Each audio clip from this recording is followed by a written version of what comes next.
ประมาณไงนี่คือខ្ញុំឃើញខេត្តតាកែវគឺមានការអ្នកបង្កើតមាតិកានឹងផុសវីដេអូច្រើនមែនទែនបងឥឡូវខ្ញុំសុំសួរបងមួយសម្រាប់បងជាកូនអ្នកខេត្តតាកែវពេលដែលឃើញវីដេអូហ្នឹងហើយបងមានអារម្មណ៍មិនដែរបងសម្រាប់ខ្ញុំគឺក្នុងនាមខ្ញុំគឺជាកូនអ្នកខេត្តតាកែវក៏ជាពលរដ្ឋមួយនៅក្នុងខេត្តតាកែវដែរហើយខ្ញុំក៏ជាអ្នកផលិតមាតិកាមួយនៅក្នុងខេត្តតាកែវដែរដែល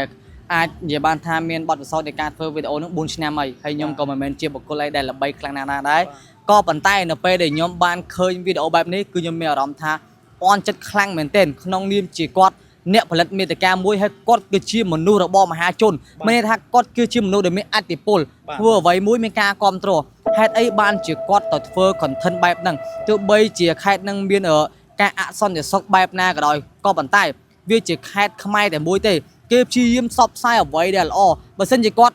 ទៅថតវីដេអូរបស់ស្រីឧទាហរណ៍បុគ្គលម្នាក់ស្រីហ្នឹងមិនមែនជាកូនអ្នកខេត្តតាកែវទេគាត់អ្នកខេត្តកំពង់ចាមគាត់អាចសួរបានថាអូនអ្នកខេត្តកំពង់ចាមក៏ប៉ុន្តែអូនឯងអាចរៀបរាប់ពីមរមនីយដ្ឋានខេត្តតាកែវបានប្រមាណបងឲ្យលុយប៉ុណ្ណឹងអានឹងជាកន្សឹបមួយដែលល្អបាត់ហើយផ្សព្វផ្សាយអំពីខេត្តតាកែវទៀតតើហេតុអ្វីបានជាគាត់ធ្វើវីដេអូបែបនេះចេញឡើងមកហើយវីដេអូនេះគឺជាវីដេអូ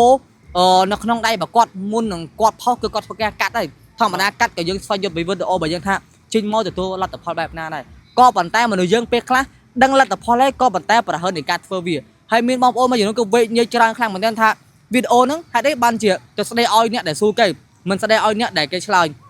No ក្នុងនាមខ្ញុំជាអ្នកធ្វើវីដេអូដែរមុននឹងយើងស៊ូគេយើងសុំការអនុញ្ញាតពីគេ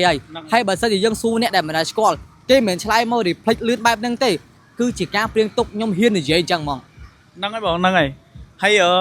និយាយទៅគឺខ្ញុំឃើញដូចជាប្រូដូចជានៅខាងខេត្តតាកែវដែរហើយរឿងដែលខ្ញុំហួសចិត្តខ្លាំងបំផុតគឺជាគាត់គឺជាកូនអ្នកខេត្តតាកែវហើយក្នុងនាមខ្ញុំធ្វើវីដេអូនៅតាកែវ4ឆ្នាំខ្ញុំអត់ដែលឃើញគាត់ខ្ញុំអត់ដឹងថាគាត់គឺជា content creator ធ្វើវីដេអូទេខ្ញុំទៅតែឃើញវីដេអូលើកទី1គាត់របស់គាត់ក៏ប៉ុន្តែមិនគួរណាឃើញវីដេអូនៅក្នុងស្ថានភាពបែបហ្នឹងទេ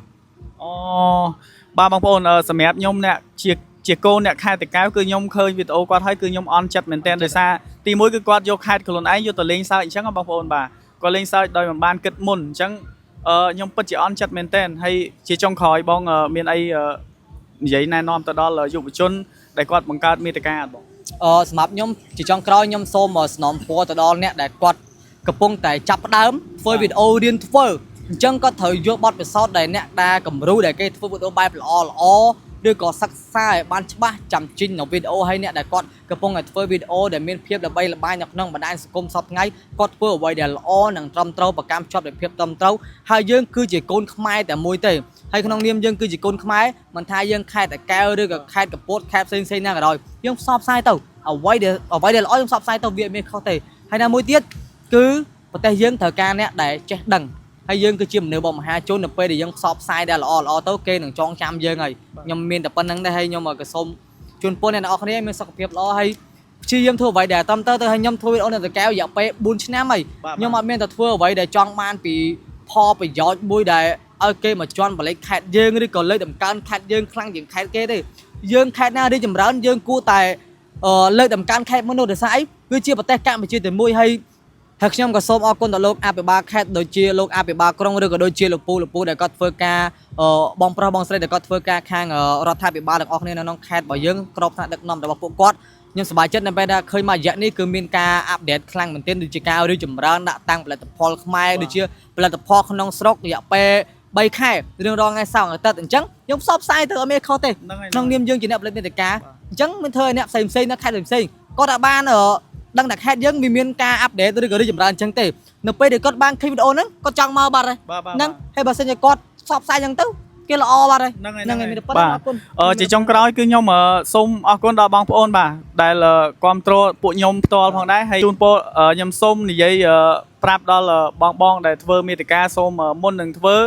គឺសូមគិតមុនផងបាទមុននឹងធ្វើគឺគិតមុនផងបាទអញ្ចឹងវីដេអូខ្ញុំគឺមានតែប៉ុណ្្នឹងឯងបងប្អូនបាទបាយបាយបាទអរគុណច្រើន